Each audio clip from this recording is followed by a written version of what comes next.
हमारे देश के अंदर उसको विरोध का सामना करना पड़ रहा है। यही दुर्भाग्य है हमारे देश के अंदर। युग सहस्त्र योजन पर भानु लिल्यो त्राहि मधुर फल जानू। जब आज विज्ञान के पास यंत्र हुआ है, विज्ञान जाके उसको मापा है तो देखा है कि जो हमारा शास्त्र बताया है उसी शास्त्र के आधार पे उसकी दूरी है। मैं ये सोच रहा हूँ कि कब इस व्यक्ति के परीक्षा का अंत होगा, कौन सी परीक्षा ऐसी होगी जिसमें बागेश्वर धाम को ये कहा जाएगा कि हाँ आप पास हैं। आजकल देखा जाए तो बाबाओं के चर्चे हो रहे हैं। आजकल ये भी देखा जाए हर एक नेशनल चैनल पे, टीवी शो, डिबेट में आजकल बाबा ही बाबा दिखाई दे रहे हैं। क्या कोई सच में एक चमत्कार हो रहा है या फिर सच में कोई एक पर्चा देख के किसी का भविष्य और भूत बता सकता है? तो आइए जानते हैं, क्या ये सच में जादू टोना होता है? क्या सच में कोई चमत्कार होता है? नमस्कार, मेरा नाम है रूबी और आप देख रहे हैं भारत समाचार दर्शन 24। इस समय हमारे साथ मौजूद हैं प्रवीण शास्त्री जी। सर, सबसे पहले तो आपका बहुत बहुत स्वागत है हमारे चैनल में, और आप अपने बारे में कुछ बताइए। देखिए, मेरा नाम प्रवीण शास्त्री है। जी। मैं 2014 में गोरक्षनाथ संस्कृत विद्यापीठ से आचार्य किया। उसके बाद से चूँकि संस्कृत और संस्कृति से जुड़ाव था, राष्ट्र धर्म के प्रति समर्पित रहने की सोच शुरू से रही। और जो संस्कृत विषय से अध्ययन करता है थोड़ी सी संस्कृति, और चूँकि धर्म ही संस्कृति है तो सामाजिक कार्यों में ज़्यादा हमारा रुचि रहता है। सामाजिक और धार्मिक कार्य में लगे रहते हैं, और समाज धर्म से जुड़ा जो भी कार्य है वो राष्ट्र के लिए होता है। बाबा बागेश्वर धाम, आपको पहले क्या लगता है ये बताइए कि चमत्कार सच में होता है क्या? जादू टोना कुछ होता है क्या? देखिए, पहले तो छोटा सा एक परिचय आपको बता दिया मैं, क्योंकि आजकल जो चल रहा है बागेश्वर धाम धीरेन्द्र शास्त्री जी का, तो कहीं से मेरा नाम प्रवीण शास्त्री है तो आपको भी कोई बात हाँ। मैं लगाऊंगा तो आपको ये लगेगा कि हम भी कहीं ना कहीं से उनसे जुड़े हुए हैं, या कुछ इस तरह का पक्षपात करें तो लगेगा। लेकिन मैं आपको क्लियर कर दिया कि मेरा वहाँ से कोई ताल्लुकात नहीं है। हमारा ताल्लुकात इसलिए उनसे है कि वो सनातन धर्म के रास्ते पे चल रहे हैं। और मैं गोरखपुर से अपनी पढ़ाई किया, मैं गोरक्षनाथ संस्कृत विद्यापीठ से अपना आचार्य शास्त्री सब कुछ किया। बात जहाँ तक है धीरेन्द्र शास्त्री जी की, तो ना धीरेन्द्र शास्त्री के लिए हम यहाँ आपके चैनल पे इंटरव्यू दे रहे हैं और ना ही प्रवीण शास्त्री के लिए दे रहे हैं। मैं जो चैनल पे आप विषय रखेंगी, ये विषय सिर्फ व सिर्फ होगा धर्म और सनातन धर्म के लिए। अब चमत्कार क्या है, अब ये आपका क्वेश्चन क्या है, उस पर मैं बाद में बात विषय करूँगा। लेकिन जहाँ तक धीरेन्द्र शास्त्री की बात आ रही है, धीरेन्द्र शास्त्री जी की बात देखी जाए तो आज पूरा देश, पूरे न्यूज और जितने ये कथावाचक लोग हैं जो सनातन धर्म से लेके बड़े बड़े धर्माचार्य हैं, शंकराचार्य हैं, अभी आपने किसी का इसके पहले जिक्र किया था, अभी मुक्तेश्वरानंद जी हैं, जोशी मठ वाले। जी, अभी मुक्तेश्वरानंद जी हैं। तो खैर ये क्वेश्चन की बात है, ये जब इस पे बात आएगी तो मैं इस पे बात करूँगा आपसे। जहाँ तक हमको लगता है कि सारे सनातन धर्म के जो अनुयायी हैं, धीरेन्द्र शास्त्री ही नहीं, कोई भी इतनी ऊर्जा के साथ अगर सनातन धर्म से सबको जोड़ने का कार्य कर रहा है तो हर एक व्यक्ति को आगे आकर उसका साथ देना चाहिए। अच्छा, उसका साथ देना चाहिए। लेकिन आपने ये नहीं बताया कि जो चमत्कार सच में चमत्कार होता है या फिर जादू टोना होता है, ये चीज़ें। देखिए, जादू टोना पे तो हम भी बहुत भरोसा नहीं करते हैं, जादू टोना की बात हम भी नहीं करते हैं। लेकिन जहाँ तक प्रेतांशिक दोष की बात आती है, तंत्र विद्या की बात आती है, आज पूरा आप क्या ठीक है, आपका क्वेश्चन पूछने का अधिकार है, लेकिन आपसे तर्क करने का मेरा भी अधिकार है। जिस शायद जो भी सनातन धर्म का पालन करने वाला, जो सनातन धर्म को अपना धर्म मान के उस पर पूजा पाठ करने वाला हो, कुछ लोग ऐसे हैं जो कहते हैं हम धर्म पे भरोसा करते हैं, ईश्वर पे भरोसा करते हैं, लेकिन भूत तो उसी हनुमान चालीसा में वो कहते हैं कि मैं कुछ नहीं करता हूँ। उनका सीधा एक शब्द है कि मैं कुछ नहीं करता हूँ, चाहे उसको चमत्कार समझिए, चाहे उसको धर्म का प्रभाव समझिए, चाहे सनातन धर्म का आशीर्वाद समझिए, साधना समझिए। लोग उसको चमत्कार कहते हैं, अगर बहुत मूर्खों वाली बात आ जाती है तो उसको चमत्कार कहते हैं, लेकिन मैं उसको साधना समझता हूँ। और साधना में ईश्वर के आशीर्वाद में हर चीज़ संभव है,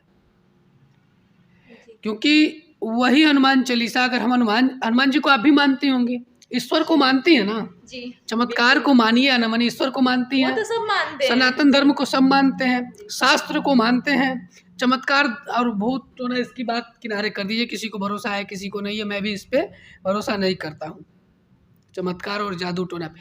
लेकिन कहीं न कहीं से प्रेतांशिक दोष वो उसी को पता चलता है जो उसके चपेट में आता है, दूर से देखने वाले को तमाशा लगता है। अच्छा। ठीक है। और रही बात तो हमारा शास्त्र हनुमान चालीसा को हर एक हनुमान भक्त हनुमान चालीसा पढ़ता है। हनुमान चालीसा में ही लिखा है कि भूत पिशाच निकट नहीं आवे, महावीर जब नाम सुनावे। जी, जी। चूँकि हम शास्त्र को कभी ईश्वर और सनातन धर्म से जब जोड़ के चलते हैं तो शास्त्र को हम अलग नहीं कर पाएँगे। अगर शास्त्र को अलग करें, क्योंकि हमारा शास्त्र जो है ईश्वर का अंग है, जी, वेद जी, को जी। भी उसका अंग माना है। तो बागेश्वर धाम हमको तो नहीं लगता है कि कोई लाखों की संख्या में जो भीड़ वहाँ पे जाती है वो किसी को बुलाते नहीं है, ना वहाँ का कोई शुल्क है। आज तक एक व्यक्ति वहाँ खड़ा होके ये नहीं कहा है कि हाँ हम इस चमत्कार से गलत प्रभावित हुए हैं। कोई एक व्यक्ति वहाँ पे ये साक्ष्य देने के लिए नहीं तैयार है कि हाँ हमको गलत बहकाया गया है या हमको ये सिखाया गया है।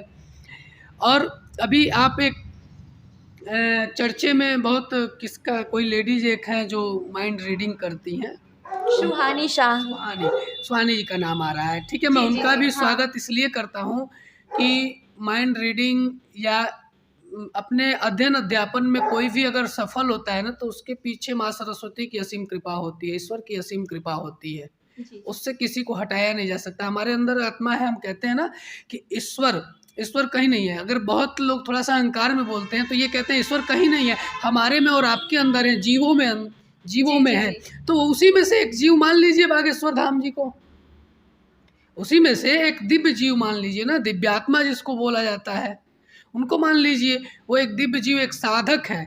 और साधक के लिए कुछ भी संभव। योग जिस तरह से योग करिए, माइंड रीडिंग करिए, तो वो सब ईश्वर की कृपा है। बहुत लोग जीवन भर पढ़ के माइंड रीडिंग के लिए अपना अध्ययन अध्यापन किए होंगे, उसके बाद 10% पे भी नहीं पहुँचे होंगे। जी, जी, लेकिन जी। बहुत लोग ऐसे किए हैं, जैसे सुहानी जी हैं, 100% है, सही है जिस तरह से देखा जा रहा है। हाँ, हाँ। तो वो ईश्वर की कृपा है। लेकिन इसका मतलब ये नहीं है कि बागेश्वर धाम गलत है, हनुमान जी गलत हैं, शास्त्र गलत है, हमारा सनातन धर्म गलत है। मैं तो उनका इसलिए समर्थन करता हूँ कि पहली बार इस धरती पे कोई इतना प्रभावशाली व्यक्ति दिखा है जो सनातन धर्म के लिए और उस व्यक्ति से जुड़ने के लिए, उस व्यक्ति के पास जाने के लिए, उस व्यक्ति को देखने के लिए जनता अपने आप में पागल हो गई है। सारे लोगों को, जितने इस्लामिक कंट्री हैं, जितने हमारे सनातन धर्म के विरोधी हैं, जितने हिंदुत्व विरोधी हैं, सारे एक होकर ये बागेश्वर धाम और धीरेन्द्र शास्त्री का विरोध नहीं है।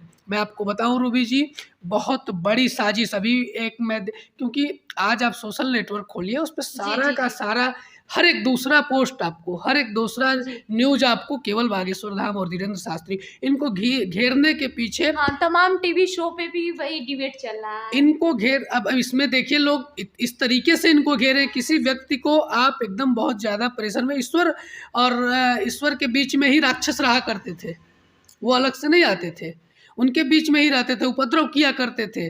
और कोई ज़रूरी नहीं, ना मानने वाला अपने धर्म को ना माने। धर्म तो कोई देखा नहीं है साक्षात, धर्म का कोई प्रभाव साक्षात नहीं देखा, ये मान सकता हूँ मैं।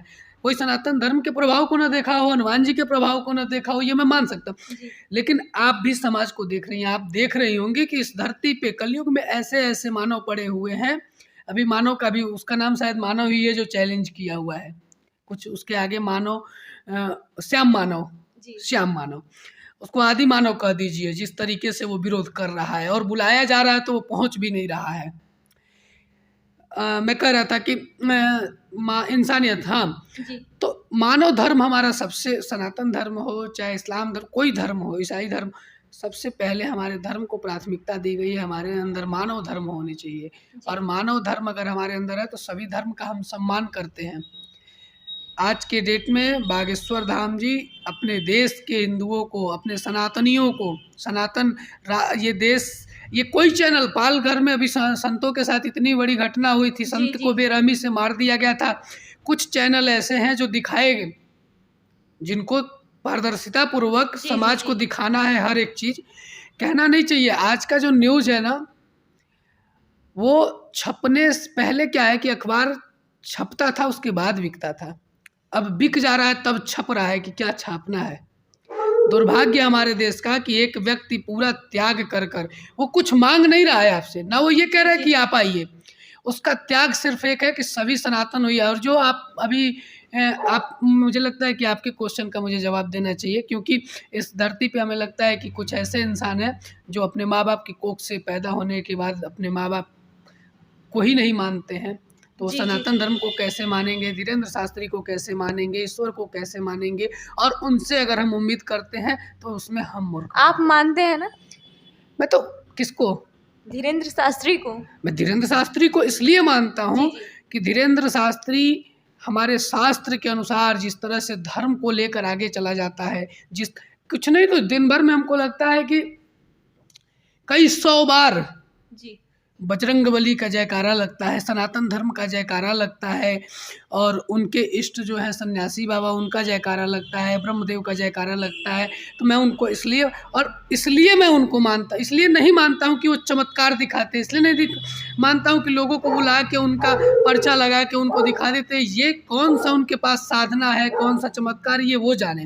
मैं उनसे मिल के आया हूँ, ऐसा नहीं है। जी, जी। मैं गया उस व्यक्ति को, इसलिए मैं सम्मान देता हूँ और मैं प्रणाम करता हूँ कि वो व्यक्ति 1 बजे रात को ये क्या लगता है इस करके और अपने रूम में गए, और 2:30 से 3 बजे वो निकल के बाहर आ गए मुझसे मिलने के लिए, और चेहरे पे वो रौनक और चेहरे पे वो ऊर्जा दिखी।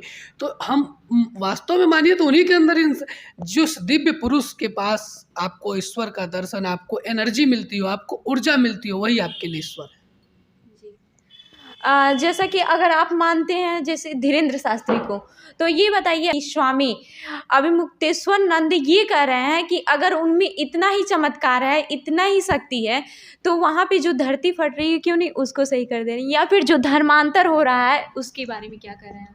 देखिए, बूँद-बूँद से घड़ा भरता है। जी। मैं कहा, आप बोली, ये जी। सबसे बड़ी विडंबना हमारे देश के अंदर यही है। हमारे देश को बाहरी आतंकवादी से, इस्लामिक कंट्री से खतरा नहीं है। हमारे देश को अगर खतरा है, हमारे धर्म को अगर खतरा है, तो हमारे देश के अंदर जितने गद्दार बैठे हुए हैं, जो भारतीय कहे जाते हैं, जो हिंदू में जन्म लिए हैं, सनातन धर्म में जन्म लिए, और इसी का विरोध करते हैं, और इसी का विरोध करने वाले का सपोर्ट करते हैं। आज हमारा देश खोखला अगर कहीं से थोड़ा बहुत है या हो रहा है, तो इन्हीं गद्दारों के चलते हो रहा है। मैं शंकराचार्य जी को ये नहीं कहूँगा कि वो क्वेश्चन नहीं करते, लेकिन क्या वो कह रहे हैं कि अगर उनके पास चमत्कार है, या धर्मांतरण का आप बोल रहे हैं, जी, जी। क्या इस धर्मांतरण का या चमत्कार का, या जो फट रहा है, पता नहीं धरती धंस रही है, उसका सारा ठिका लेके बागेश्वर धाम धीरेन्द्र शास्त्री जी ही बैठे हैं? क्या ये लोग शंकराचार्य महामंडलेश्वर बन के बैठे हैं? इनका भी तो कुछ अधिकार है। अगर ये कहें, अगर ये 2 चीज़ क्लियर कर दें कि धीरेन्द्र शास्त्री के अंदर साधना नहीं है, या वो जो सनातन से जोड़ने का कार्य कर रहे हैं सनातनी अनुयायियों को, या तो वो गलत है। अगर वो गलत है तो ये शंकराचार्य के पद से अपना इस्तीफा दे दें, फिर ये उस धर्म के गद्दी पे क्यों बैठे हैं? इनकी भी तो जिम्मेदारी बनती है ना। एक शंकराचार्य बन के बैठे हैं, बहुत बड़ी जिम्मेदारी होती है। धर्मपीठ का वो प्रधानमंत्री माना जाता है, उनकी जिम्मेदारी बनती। क्यों नहीं वो हर 20 लोग होते हैं, 20 लोगों में 15 लोग अगर थोड़ी थोड़ी जिम्मेदारी ले ले, एक के ऊपर ही ठेलने की, कोई अगर बहुत ज़्यादा एक्टिव है तो उसी के ऊपर सारा दोषारोपण कर दीजिए। जोशी मठ के शंकराचार्य हैं, इनकी भी जिम्मेदारी बनती है कि धर्म, अभी तो 100 लोगों को धर्म परिवर्तन कराए हैं धीरेन्द्र शास्त्री जी, ये बता दें 10 लोगों को ये भी कराए। एक तो जिम्मेदारी वाले पद पे ये भी बैठे हैं, इनका भी दायित्व बनता है कि 100 वो कराए हैं तो 400 इनको कराना चाहिए। सारी सुविधाएं, सब कुछ इनको उपलब्ध कराया जाता है। चैन की नींद ये लोग सोते हैं, वो तो हमको लगता है कि कोई ऐसा दिन नहीं, दिन में वो सोते हों। जिस तरह से वो व्यक्ति सनातन धर्म के लिए संकल्प लेकर निकला हुआ है, पूरे देश को जगाने का कार्य कर रहा है, चाहे वो सुहानी जी हों, चाहे वो जोशी मठ के शंकराचार्य हों, या कोई भी धर्मगुरु हो, सारे धर्मगुरुओं को दुर्भाग्य है मेरे भारत देश का कि जिस व्यक्ति को बागेश्वर धाम के धीरेन्द्र शास्त्री हो, चाहे कोई भी व्यक्ति हो, जिस व्यक्ति को ब्रिटिश सरकार सम्मानित करती है, और तमाम ऐसे देश हैं जहाँ पे जाने पे उनको अवार्ड से सम्मानित किया जाता है, और हमारे देश के अंदर उसको विरोध का सामना करना पड़ रहा है। यही दुर्भाग्य है हमारे देश के अंदर। जो इस तरह की साजिश होती है, हमारे देश में सपोर्ट कम होता है, विरोध ज़्यादा होता है। हर कदम वो व्यक्ति, उस व्यक्ति को मैं देख रहा हूँ, 1 हफ्ते से वो व्यक्ति परीक्षा पर परीक्षा देता जा रहा है। उसके परीक्षा का कब लिमिट समाप्त होगा? हर परीक्षा में वो व्यक्ति पास हो रहा है। जी आखिर उस परीक्षा का अंत तो कोई बताए कि कौन सा परीक्षा उसका अंत होगा। अब जोशीमठ के कह रहे हैं कि हमारी धरती धस रही है तो हम ऐसा कर दे, कोई कह रहा है पुलवामा अटैक में कहाँ से वो आया था, RDX आया था, वो बता दे, उसका कौन। तो अब पूरे देश में जितना घटना घट रहा है सबका बैठ के धीरेन्द्र शास्त्री जी प्रमाण दे। वो व्यक्ति मतलब केवल इसी के लिए, उस व्यक्ति को क्या कोई सरकारी सुविधा दी जा रही है या कोई अलग से वो तो ये कह रहा है कि आप आइए हनुमान जी की आराधना करिए, हनुमान जी चमत्कार करें, चाहे आशीर्वाद दे उनके। वो तो कहते हैं कि मैं कुछ नहीं करता हूँ, ना ये कोई चमत्कार है। जी चाहे वो स्वप्न में बताते हों, चाहे वो उनके इष्ट में। आप बताइए, कामाख्या जी हैं, साधना का केंद्र है, कामाख्या जी लोग जाते हैं, तंत्र साधना करते हैं, सरकार उस पर रोक लगा दे अगर वो गलत। इसकी समीक्षा वैज्ञानिक, विज्ञान और सरकार जी और जो भी रिसर्च करने वाले हैं। आपको एक बहुत बड़ी बात मैं बताऊं, क्योंकि ये विषय से हट के बात है। जी अभी तक विज्ञान में कोई ऐसा यंत्र नहीं आया है जो ये बता दे 10 दिन बाद का, 10 साल पहले का, 1 साल पहले आगे का नहीं, 10 दिन बाद का बता दे कि 10 दिन बाद भूकंप कहाँ आने वाला है। कोई नहीं बता पाएगा यंत्र। आने के बाद वो बता देगा कि इसका ये वो रहा है, ये कुछ बताया जी जाता है, जी उसका जी माप होता है कि इस गति से भूकंप आया। भूकंप आने के बाद बताएगा। जिस समय कोई यंत्र नहीं था, जिस समय विज्ञान का कोई बहुत ज़्यादा खोज नहीं था, उस समय सूर्य कितनी दूरी पे है, मंगल कितनी दूरी पे है, मंगल पे घर हो सकता है, मंगल ग्रह का आकार क्या हो सकता है, मंगल पे क्या क्या पाया जा सकता है। उसी में लिखा है, युग सहस्त्र योजन पर भानु लिल्यो त्राहि मधुर फल जानू। जब आज विज्ञान के पास यंत्र हुआ है, विज्ञान जाके उसको मापा है तो देखा है कि जो हमारा शास्त्र बताया है उसी शास्त्र के आधार पे उसकी दूरी है। जी 15 में भूकंप आया था। 15 का भूकंप किसी को पता नहीं था। 15 का पंचांग सनातन धर्म हमारा बताता है, इसीलिए सनातन धर्म सर्वोपरि है। वो आदरी पादरी और ये लोग क्या जानेंगे कि हमारे सनातन धर्म का क्या। हमारा सनातन धर्म ही है कि उनके इस्लाम का सम्मान करता है। वो यहाँ से रह के भोंकते रहते हैं, चाहे मौलवी हो, चाहे मौलाना आदरी। इन लोग के विषय में मैं बहुत नहीं जानता हूँ, लेकिन वो लोग हमारे धर्म, हमारे हिंदुओं से ही, हमारे सनातन धर्म के अनुयायी से ही हमारे सनातन धर्म का विरोध कराया जाता है। कोई एक मुस्लिम बता दीजिए जो इस्लाम का विरोध करता हो या अपने धर्म का विरोध करता हो। कोई ऐसा मुस्लिम आपको नहीं मिलेगा। अगर कोई ऐसा मिल गया मुस्लिम कि जो हिंदू हमारे सनातन धर्म का सम्मान करता है, तो वो सम्मान करेगा हमारे धर्म का, लेकिन अपने धर्म का विरोध नहीं करेगा। लेकिन हमारे धर्म में लोग ऐसे हैं, ये बताइए, वो पूजा पाठ के लिए कहते हैं, वो कहते हैं कि जाइए बागेश्वर धाम में नारियल चढ़ाइए, पूजा करिए, ईश्वर की आराधना करिए, हनुमान जी का नाम लीजिए, सब बालाजी करते हैं। वो कभी ये नहीं करते कि मेरी पूजा करिए, मैं चमत्कार करता हूँ। कभी आपने सुना है? कभी नहीं सुना। ये इंटरव्यू बहुत लंबा हो जा रहा है, लेकिन इसके सतह में जाने के लिए तो टाइम चाहिए ही चाहिए। जी जी आप टाइम दे रही हैं इसलिए मैं दे रहा हूँ, इस पर मैं बता रहा हूँ, क्योंकि मैं भी बिल्कुल बिल्कुल देख रहा हूँ इतने दिन से, देखते देखते मैं ये सोच रहा हूँ कि कब इस व्यक्ति के परीक्षा का अंत होगा। कौन सी परीक्षा ऐसी होगी जिसमें बागेश्वर धाम को ये कहा जाएगा कि हाँ आप पास हैं चाहे फेल है, या फेल है तो फेल करके साबित कर दीजिए, जी जी पास है तो पास करके कर दीजिए। वो व्यक्ति स्वतंत्र रूप से धर्म का प्रचार करे। हर व्यक्ति का अधिकार है कि अपने सनातन धर्म का प्रचार करे। ये बताइए कि मूर्ति पूजने का अधिकार है, मूर्तियों का कौन दिवस मनाने का हमारे संविधान में नियम है, हम इनकी पूजा कर सकते हैं, लेकिन हम जिससे प्रभावित हो रहे हैं उसकी पूजा क्यों नहीं कर सकते हैं? जिसको हम गुरु मान, जो हमारा मार्गदर्शक है वही हमारा गुरु है।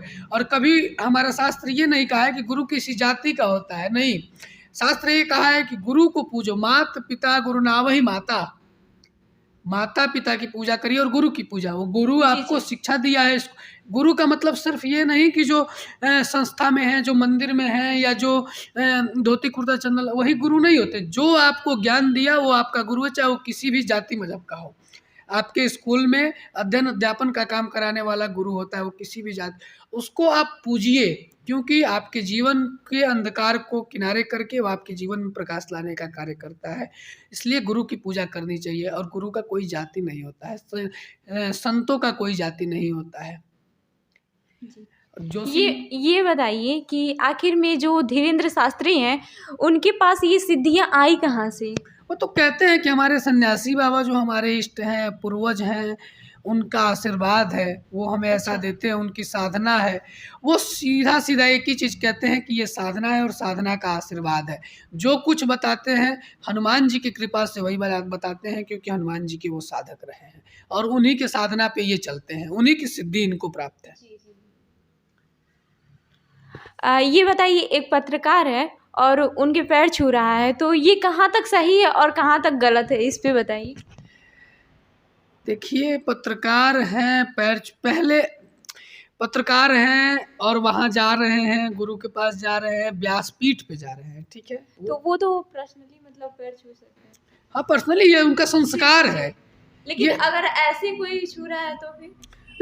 किसका, वो एक धर्मगुरु अगर है, एक संत अगर कोई है, तो संत गुरु शिष्य की परंपरा हो सकता है कि वो पत्रकार से हट के उनको गुरु मानते हो या देखते देखते वो भी प्रभावित हुए हों। आप मुझे बताइए कि आप किसी के पास बैठती हैं, आपको लगता है कि ये व्यक्ति श्रेष्ठ है, तो मुझे आपको नमस्कार या प्रणाम करने में उसको गलत माना जाएगा क्या? या आपका संस्कार नहीं है? नहीं, वो तो हम पर्सनली हाँ। करेंगे ना। पर्सनली अब जी, उनको जी। क्या, अब ये वो कह दें कि नहीं कैमरा हटा दीजिए, हम प्रणाम करने जा रहे हैं, या अभी कैमरा चालू है हम प्रणाम नहीं करेंगे। जिसका अपना संस्कार है ना, वो किसी भी कंडीशन में करेगा, वो खुले मंच पे भी कर देगा, लाइव चलता रहेगा तो भी कर देगा, क्योंकि संस्कार दिखावा वाला चीज़ नहीं है। उस यही हमारे संस्कार का प्रभाव है कि वो कभी ढूंढता नहीं है कि हमको इससे हट जाना चाहिए, वो प्रभावित हो जाता है हमारे धर्म से। और वो लोग आज बड़ा दुख होता है कि वो लोग सनातन धर्म का विरोध कर रहे हैं, जो आज भारत के अंदर, मैं सीधा स्पष्ट कह रहा हूँ, मेरा सनातन धर्म कभी किसी को क्षति नहीं पहुंचाता है। जीवों की पूजा करने की बात करता है, वृक्षों की पूजा करने की बात करता है, दूसरे धर्म की पूजा करे या न करे, सम्मान करने की बात सिखाता है, हर अपने बड़े श्रेष्ठ जनों का प्रणाम करने का सीख देता है। और आज वो इस्लाम वाले हमारे धर्म के खिलाफ षड्यंत्र रच के हमारे हिंदुओं से ही हमारे धर्म गुरुओं का विरोध करा रहे। आज ऐसा नहीं है कि जोशी मठ वाले शंकराचार्य जी बागेश्वर धाम को एक साइड करके और उनको चैलेंज कर रहे हैं, कल वो उसका टारगेट नहीं बने। जब ऐसे हम लोग बंटते जाएंगे तो हमारे हिंदुत्व और सनातन धर्म को ऐसे ही खतरा महसूस होगा। इसमें एक व्यक्ति को किनारे न करके सबको एक होकर और उस व्यक्ति का साथ देना चाहिए। रही बात जहाँ तक, तो मैं अभी भी कह रहा हूँ कि वो चमत्कार की बात कभी नहीं करते, वो जादू टोना की बात कभी भी नहीं करते। और रही किसी को अगर कहीं से लाभ मिलता हो, वहाँ जाके लाभ मिल रहा है, तो वो व्यक्ति किसी को नुकसान नहीं पहुंचा रहा है। अगर नहीं लाभ दे पा रहा होगा तो नुकसान भी नहीं पहुंचा रहा है। जिसको जहाँ पे लाभ मिला वहीं ईश्वर है और लोग उसी को ईश्वर मान के वहाँ पहुँच रहे हैं। तो ये थे प्रवीण शास्त्री जी, और आपने देखा कि धीरेन्द्र शास्त्री की क्यों सपोर्ट कर रहे हैं, ये इन्होंने पूरी अपनी बात में बताई है। जो हमारी वार्तालाप हुई है उसमें इन्होंने बताया है। ऐसे ही अन्य खबरों के लिए जुड़े रहिए हमारे साथ, देखते रहिए भारत समाचार दर्शन। धन्यवाद।